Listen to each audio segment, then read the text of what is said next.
नमस्कार, स्वागत है आपका। वक्त हो चुका है मेट्रो सिटी का और मैं हूं आपके साथ शाहनवाज मिर्जा। साइबर सिटी गुरुग्राम के अंदर नगर निगम सख्त नजर आता हुआ दिखाई दे रहा है। दरअसल गुरुग्राम में अब दुकानों के सामने रेहड़ी लगवाने वाले या फिर दुकानों के साइन बोर्ड लगाकर रास्ता रोकने वाले दुकानदारों पर निगम एक्ट की धारा के तहत कार्रवाई की जा रही है। नगर निगम के प्रवक्ता सतवीर रोहिल्ला की माने तो निगम कमिश्नर ने निगम के सभी ज्वाइंट कमिश्नर को ऐसे व्यावसायिक प्रतिष्ठानों पर कार्रवाई करने के आदेश जो हैं वो जारी किए हैं।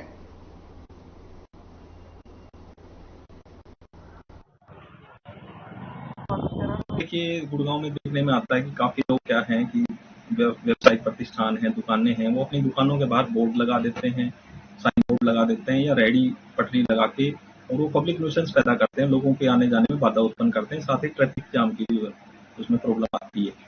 तो नगर निगम आयुक्त मुकेश कुमार ओझा जी ने आदेश करे हैं कि सारे ज्वाइंट कमिश्नर चारों जोनों में अपने अपने एरिया में स्पेशल कैंपेन चलाएंगे अतिक्रमण को हटाने का, और उनके खिलाफ कार्रवाई करेंगे, उनका सामान जब्त करेंगे और हरियाणा म्युनिसिपल कॉर्पोरेशन एक्ट 1994 की धारा 309, 310 के तहत उनके ऊपर कार्रवाई की जाएगी।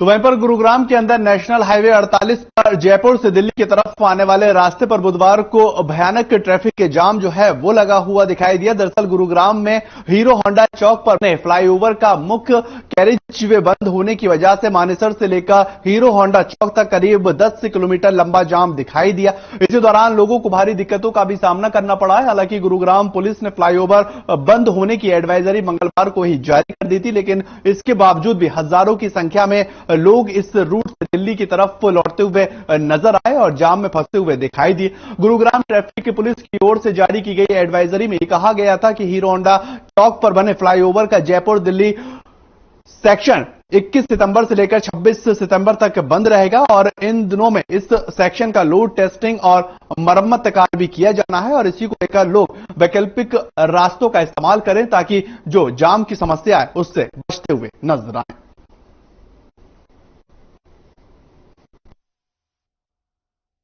गुरुग्राम का ये NH48 है और मैं गुरुग्राम के हीरो होंडा चौक पे खड़ा हूँ। आप देखिए जो दिल्ली से जयपुर की तरफ जो रास्ता जा रहा है ये हीरो होंडा चौक का फ्लाईओवर है और यहाँ देखिए कि जिन गाड़ियों का तांता लगा रहता था वो बिल्कुल सन्नाटा पसरा हुआ है। दरअसल आपको बता दें कि नेशनल हाईवे अथॉरिटी ने इस फ्लाईओवर पे स्टैंड लोड टेस्ट शुरू किया है और जिस टेस्ट के अंतर्गत 21 सितंबर से लेकर 26 सितंबर तक इस फ्लाईओवर को बंद करने का ऐलान किया है। जिस बंद की वजह से लोगों को दिक्कत न हो, जो कम्यूटर्स हैं उनको परेशानियों का सामना न करना पड़े, इसको लेकर हरियाणा पुलिस ने ट्रैफिक पुलिस ने एक एडवाइजरी जारी किया है और जो लोग जयपुर की तरफ से दिल्ली की तरफ आ रहे हैं उन्हें SPR रोड या अलग वैकल्पिक सड़कों का प्रयोग करने के लिए सलाह दिया गया है। आज पहला दिन है और पहले दिन आप देख सकते हैं, हालांकि मैं हाईवे के ऊपर खड़ा हूं और यहां से दूर आप देखेंगे कि ट्रैफिक को बंद किया गया है इस हाईवे पे, इस फ्लाईओवर पे आने के लिए, और वहां डाइवर्जन है और तमाम गाड़ियां डाइवर्ट हो रही हैं। जो लोग जिनको पता नहीं है इस एडवाइजरी के बारे में, वो जयपुर की तरफ से आ रहे हैं और दिल्ली की तरफ जाना हो, वो तमाम कहीं ना कहीं उन्हें दिक्कतों का सामना करना पड़ रहा है। और आज के हालात आपको बताएं कि यहां से लेकर टोल प्लाजा तक, उससे आगे तक करीब जिले के अंदर इसके लिए 28 टीमें भी बनाई गई हैं और साथ ही 71,000 पशुओं को वैक्सीन भी लगाई जा चुकी है।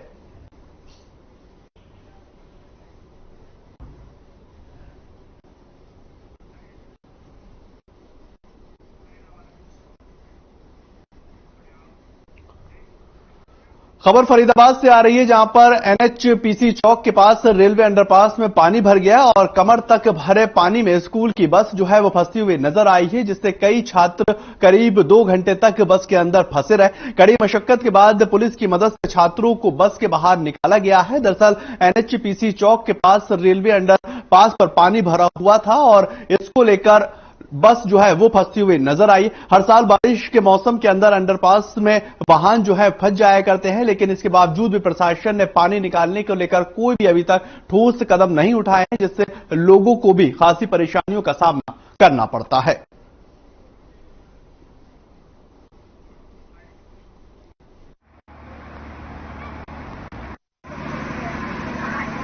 ये सूचना मिली थी कि बच्चों से भरी मानव रत्ना स्कूल की बस यहाँ अंडरपास में फंस गई है।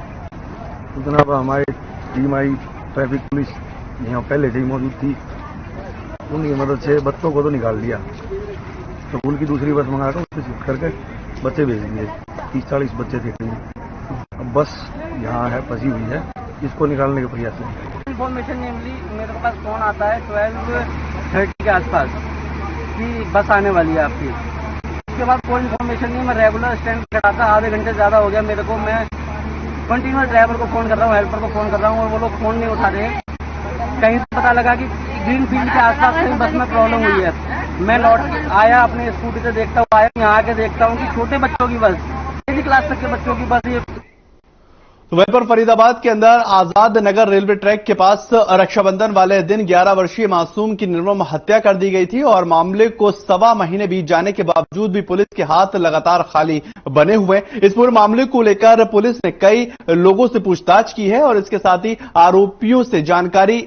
आरोपियों की जानकारी देने के लिए 2 लाख रुपए का इनाम तक पुलिस रखती हुई नजर आई है, लेकिन पुलिस के हाथ अभी तक खाली हैं और कोई भी अहम सुराग लगता हुआ नजर नहीं आया। इसका विरोध करने के लिए पूर्व संसदीय सचिव शारदा राठौर अपने समर्थकों के साथ एसडीएम कार्यालय पहुंची, जहां पर उन्होंने जमकर नारेबाजी की है और साथ ही साथ हरियाणा के राज्यपाल के नाम एक ज्ञापन भी सौंपा गया। बल्लभगढ़ के एसडीएम का यह कहना है कि यह घटना बहुत ही ज्यादा शर्मनाक और निंदनीय है और इसमें जो भी आरोपी होगा उसको पकड़ने के लिए पुलिस हर संभव प्रयास करेगी और हम उम्मीद लगाते हैं कि जल्द ही पुलिस को कामयाबी मिलेगी।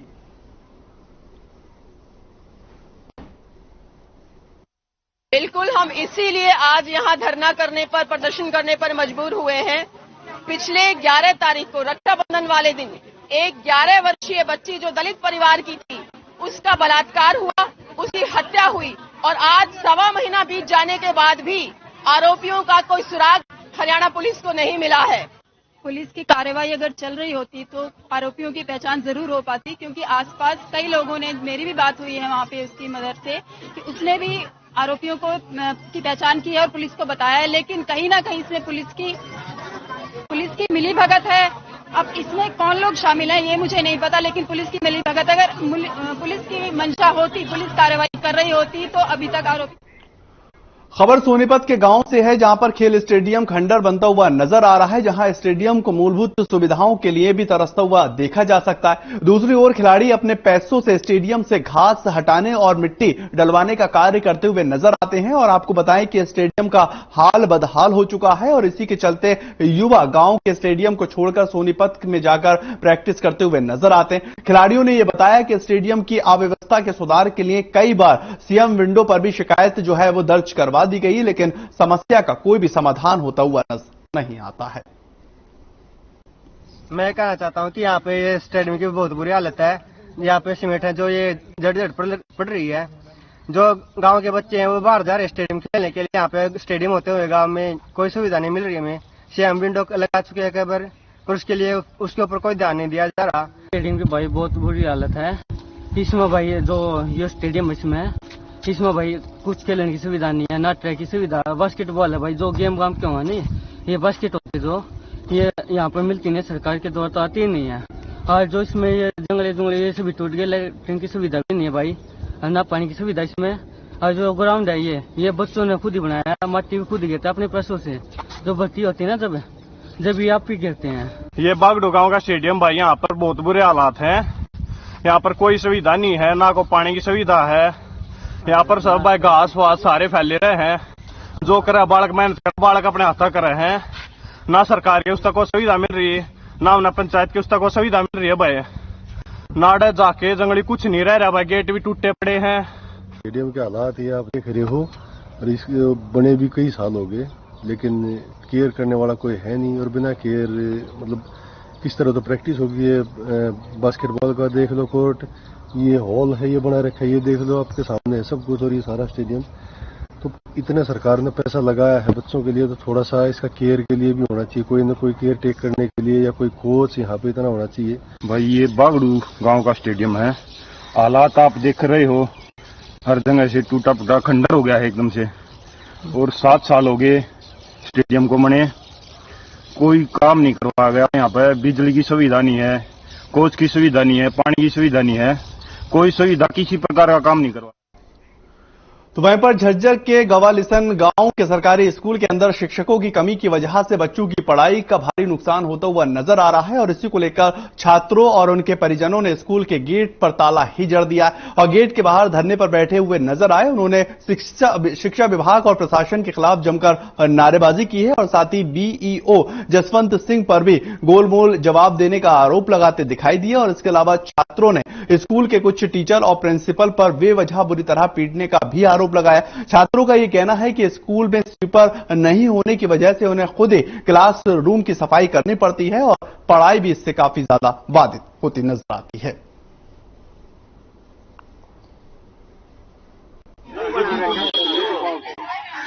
स्कूल में स्टाफ नहीं है और हम यहाँ पे पढ़ने के लिए आते हैं, पढ़े कहाँ से जब स्टाफ ही नहीं है। तो यहाँ पे आगे जो बड़ी क्लासेस है उसमें मैथ के टीचर नहीं है, जिन बच्चों ने मैथ ले रखा उनका तो आधा रह गया सारा, और जो अब टीचर के भी ट्रांसफर हो गए हैं तो उनकी जगह कोई टीचर आना तो चाहिए।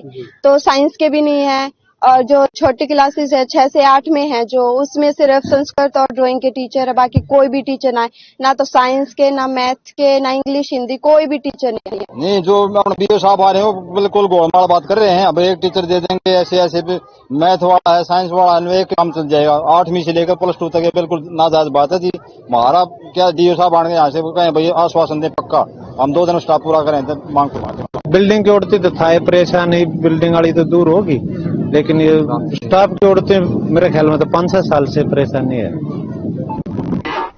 खबर झज्जर से है, जहां पर झज्जर में जहाजगढ़ मोड़ के पास एक हादसा हो गया है और आपको बताएं कि हादसे में पत्नी की तो मौत हो गई और पति इसमें घायल हुआ। उसका इलाज लगातार जारी है और जानकारी के अनुसार एक मोटरसाइकिल पर पति पत्नी सवार थे और इसको एक ट्रॉले ने टक्कर मार दी।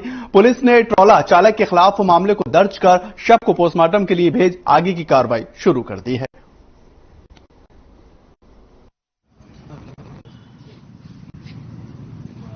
अपनी पत्नी के साथ साथ सरोली से अपने वहां से बेरा बुरा लेकर अपने गांव वापस मोकर जा रहे थे जी। अपनी मोटरसाइकिल पे जहाजगढ़ ब्रेकर के पास पहुंचे तो आगे स्कूल के बच्चे क्रॉस करके उन्होंने रोक ली। तो पीछे से ट्रेले का चालक आया, वो अपने तेज स्पीड में था, उसने गफला लापता चलाते हुए सीधी टक्कर मारी, टक्कर लगती इसकी पत्नी की। चलिए छोटा सा ब्रेक, जल्द हाजिर होते हैं, बने रहे।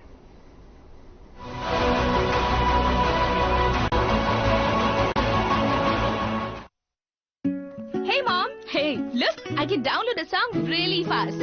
I can make dosas faster. Must be joking.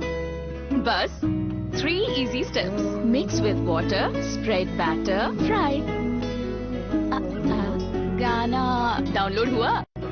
नहीं, पर तब तक मैं इडली बनाती हूँ। हमने बनाया किड्स से।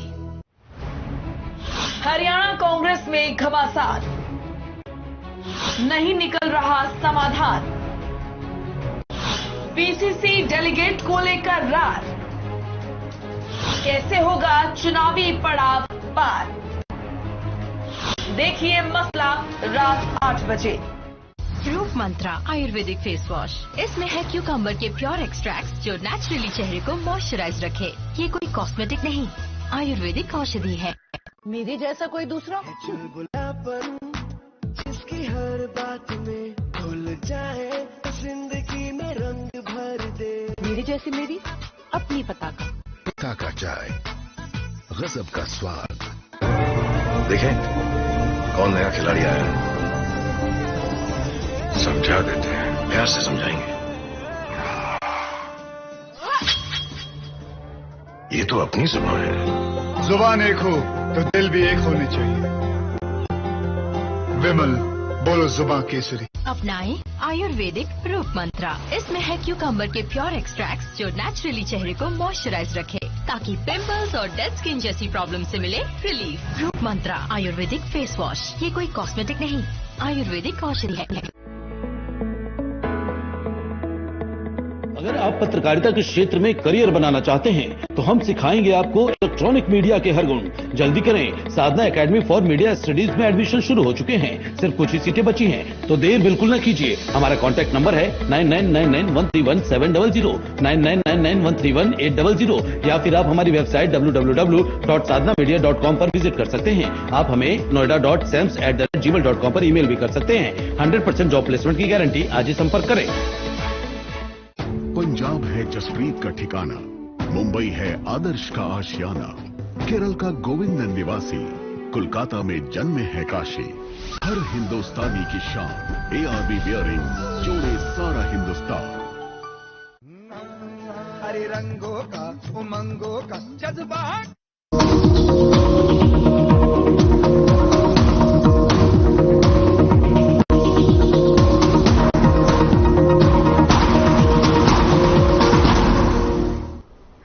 ब्रेक के बाद आपका स्वागत है। आगे बढ़ेंगे, बात पानीपत करेंगे, जहां पर पानीपत से खबर है विजिलेंस टीम ने लघु सचिवालय से रिश्वत लेते पटवारी को रंगे हाथों गिरफ्तार किया है और आरोपी पटवारी किसान से अधिकृत हुई जमीन का मुआवजा देने की एवज में रिश्वत मांगता हुआ नजर आ रहा था, जिसे विजिलेंस की टीम ने 45,000 की रिश्वत लेते रंगे हाथों गिरफ्तार कर लिया है। जानकारी देते हुए विजिलेंस इंस्पेक्टर सुमित कुमार ने बताया कि आरोपी पटवारी किसान के पिछले काफी समय से परेशान करता हुआ किसान को नजर आया, जिससे अब वो गिरफ्तार कर लिया गया है। और आपको बताएं कि आरोपी पटवारी संदीप कुमार 2016 में बतौर पटवारी के पद पर भर्ती हुआ था और तभी से इसकी ड्यूटी लघु सचिवालय के DRO ब्रांच में लगी हुई थी।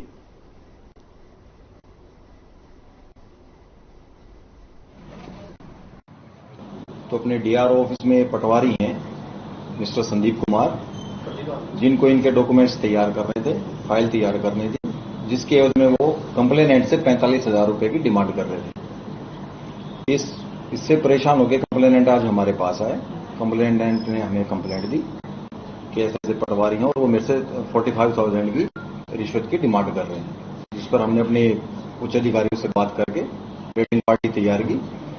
DC साहब से अपने विटनेस के तौर पे हमने राजपत्रित अधिकारी को लिया, छाया गवाह को साथ में लिया और टीम तैयार करके हमने आज रेड की, जिसपे रेड हैंडेड इनसे 45,000 रुपीज बरामद हुआ। कहाँ गिरफ्तार किया थी? इनके ऑफिस से ही, मिनी सेक्रेटरी के अंदर इनका फर्स्ट फ्लोर पे ऑफिस है, ऑफिस के अंदर से ही हमने।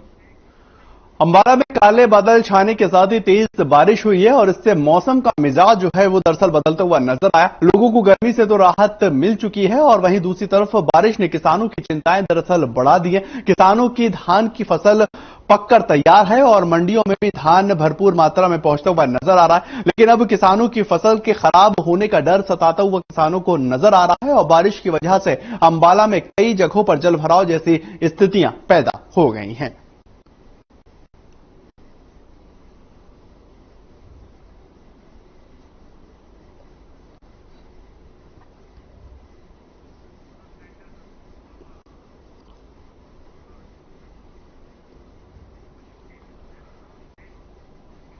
Ambala cantt PWD rest house में गृह मंत्री अनिल विज ने जनता दरबार लगाया और इसमें सैकड़ों की संख्या में फरियादी पहुंचते हुए नजर आए। अनिल विज के सामने अपनी समस्याओं को रखते हुए दिखाई दिए और गृह मंत्री अनिल विज ने अंबाला लोकसभा के लोगों की समस्याओं को सुना और संबंधित अधिकारी को समस्या का समाधान करने का आदेश दे दिया है। ऐसा है, अब एक चौटाला जी जिस एटमॉस्फेयर में रहे हैं और रहते हैं, उनको तो चारों तरफ वही नजर आता है। वो कहते हैं ना कि सावन का अंधा को सब जगह है, सबको सब जगह हरा ही हरा नजर आता है। अब उन्होंने दुनिया देखी ही ऐसी है, उनको तो वैसे ही नजर आएगी। देखिए, जो रिपोर्टें आती हैं उसकी कार्रवाई भी होती है। ये हुड्डा साहब को पता होना चाहिए, रह चुके हैं कई बार। जब CAG की, जहाँ AG की कोई भी रिपोर्ट आएगी तो उस पर कार्रवाई भी होगी। अब मुझे मालूम नहीं है कि आई या नहीं आई, क्योंकि हुड्डा साहब माहिर। अंबाला पुलिस को एक बड़ी कामयाबी मिली है और ये बताया जा रहा है कि पुलिस ने 3 चोरों को गिरफ्तार कर लिया है और साथ ही चोरों के पास से करीब आधा दर्जन बाइकों को भी जब्त किया गया। इसी दौरान एएसपी पूजा डावला ने बताया कि पुलिस ने 7 बाइकों के साथ 3 चोरों को गिरफ्तार किया और पुलिस आरोपियों से लगातार पूछताछ कर रही है और इनका कहां जो गैंग है वो सक्रिय भूमिका निभा रहा है उसको लेकर भी पुलिस पूछने का प्रयास कर रही है। चोरी स्नैचिंग की वारदात हो रही है, इनके लिए विशेष अभियान समय समय पर हमारे द्वारा चलाए जाते हैं। तो इसी के अंतर्गत जो है अभी हमने एक गिरोह जो है गिरफ्तार करा है जो बाइक चोरी करते थे। तो हमारे जो बलदेव नगर थाने में कुछ बाइक चोरी के मुकदमे दर्ज हुए थे, तो उसी के अंतर्गत हमने 17 सितंबर को है जो एक गौतम पाल निवासी दुर्गानगर अंबाला शहर, सबसे पहले इसको हमने गिरफ्तार किया है।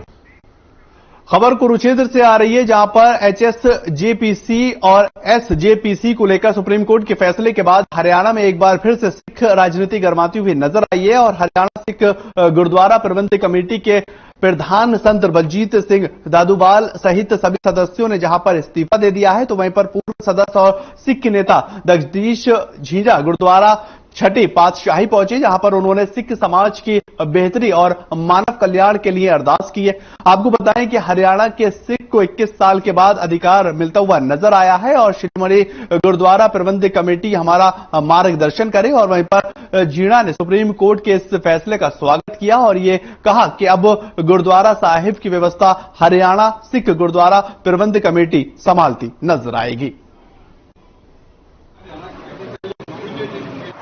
हम आज हरियाणा कमेटी गुरुद्वारा प्रबंधक कमेटी के सभी मेंबर साहिबान यहाँ गुरुद्वारा 6वीं पातशाही में गुरु से आशीर्वाद प्राप्त करने आए हैं, क्योंकि हमारी 2001 में लड़ाई कुरुक्षेत्र से शुरू हुई थी और यहीं से शुरू हुई थी और इसीलिए हम पहले आज यहीं पर धन्य गुरु से आशीर्वाद लेने हैं। और इस आशीर्वाद लेने के बाद मैं सबसे पहले धन्यवाद करना चाहूंगा हरियाणा की सिख संगत का। ये उनकी बदौलत ही हरियाणा कमेटी गुरुद्वारा प्रबंधक कमेटी। उधर प्रदूषण नियंत्रण बोर्ड नियमों का पालन न करने पर यमुनानगर जिला प्रशासन ने शराब बनाने वाले हरियाणा और पेपर मिल को सील कर दिया गया है और आपको बताएं कि मामले की जानकारी देते हुए एसडीएम सुशील गुप्ता ने बताया है कि केंद्रीय प्रदूषण नियंत्रण बोर्ड के आदेश के बाद से ही जिलाधीश के निर्देश पर दोनों फैक्ट्रियों को सील किया गया है और जब तक फैक्ट्री प्रबंध नियमों का पालन नहीं करेगा तब तक फैक्ट्री को एनओसी नहीं दी जाएगी।